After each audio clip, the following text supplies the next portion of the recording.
আজকে আপনাদেরকে কিছু মানুষের দক্ষতা দেখাবো, যেসব দক্ষতাগুলো দেখলে মনে হবে মেশিনও মাঝে মধ্যে মানুষের কাছে হার মানে।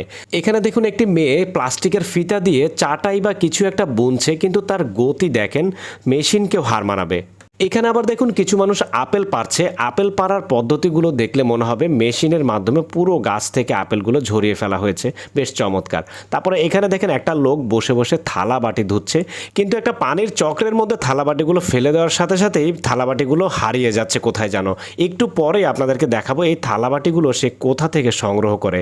থালা বাটিগুলো পানির চক্র দিয়ে ঘুরে এসে এই ঝুড়িতে জমা হয়, এরপরে এই লোকটা এখান থেকে এগুলো সংগ্রহ করে। কি চমৎকার বুদ্ধি। তারপরে দেখেন এই লোকটা একাই 100 জনের কাজ করে ফেলতেছে কয়েক মুহূর্তের ভিতরে। এই আধুনিক মেশিনের সাহায্যে দেখেন ধান গাছ লাগাচ্ছে একসাথে অনেক। তারপরে দেখেন এই লোকটা মাছ ধরতে বসছে, কিন্তু খাবার নেই মাছের। তার জন্য দেখেন এই যে সিগারেটের শোলা কেটে এইটাকে একটা বিশেষ ধরনের